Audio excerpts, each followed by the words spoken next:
এতিয়াতো জাহাংগীৰৰ একো অস্তিত্বই নাপালা, মোৰতো নাপালে আৰু একো যাবলৈ দিছে বাৰু, পুলিচে যাবলৈ দিছে।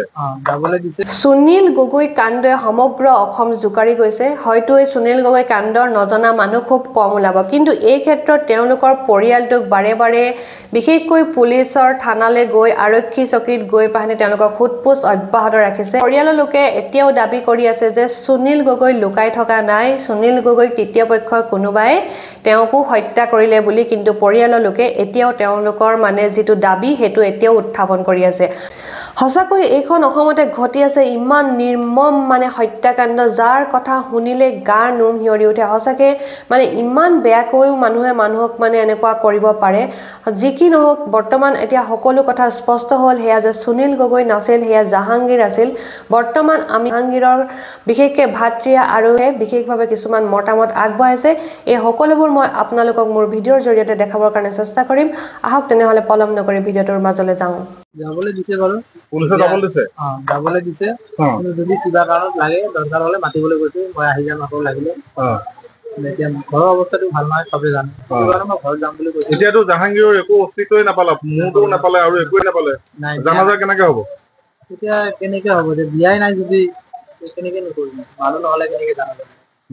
এতিয়া কি হ'বগে, জানাজা নহ'বগে আৰু নহ'ব। এতিয়া কিবা এটা যা হাল এখন যদিও দিলেহেঁতেন তাৰ জানাজাটো হ'লহেঁতেন, এতিয়া সেইখিনিও দিয়া নাই। এতিয়া খালী হাতে ঘৰত যাব লাগিব, খালী হাতে ঘৰত যাব লাগিব।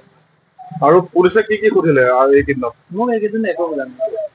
সিহঁতৰ লগত মুখামুখি হ'বলৈ দিছে নেকি? মই মানে পৰিয়ালৰ লগত মুখামুখি হ'বলৈ দিছে নাই।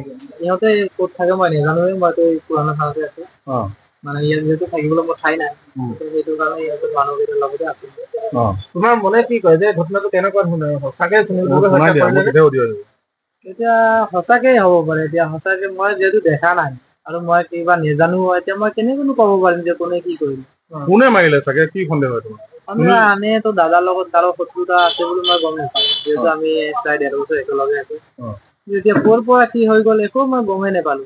প্ৰথমতে আমাৰ মালিকৰ বডি বুলিহে ওলাইছে, এতিয়াহে DNA ৰিপৰ্ট অহাৰ পিছতহে গম পালো যে এইটো আমাৰ দাদাৰ লগত হ'লে। এতিয়া কিনো কৰো আৰু, কাৰণ মই ইয়াত আছো একেলগে, কিন্তু কোনোদিন কাৰো লগত কাজিয়া কেঁচাল বা কিবা এটা কোনো হৈ পোৱা নাই। মানে আপোনালোকে লাগিলে যিখন গাঁৱত আছিলে সেই গাঁওখনতো গৈ সুধিব যে আমাৰ লগত কিবা কাজিয়া, কিবা বেয়া ব্যৱহাৰ পাইছে যদি, তেতিয়া মোক সুধিব পাৰিলে।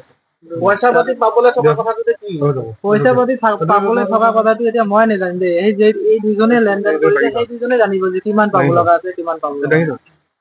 কথাই মানে ভাল আছিল। জানাজা কেনেকে হ'ব? এতিয়া কেনেকে হ'ব, যে বিয়াই নাই যদি কেনেকে নকৰিম, মানুহ নহ'লে কেনেকে জানাজা। এতিয়া কি হ'বগে, জানাজা নহ'বগে আৰু? নহ'ব। এতিয়া কিবা এটা যা হাল এখন যদিও দিলেহেঁতেন তাৰ জানাজাটো হ'লহেঁতেন, এতিয়া সেইখিনিও দিয়া নাই। এতিয়া খালী হাতে ঘৰত যাব লাগিব, খালী হাতে ঘৰত যাব লাগিব।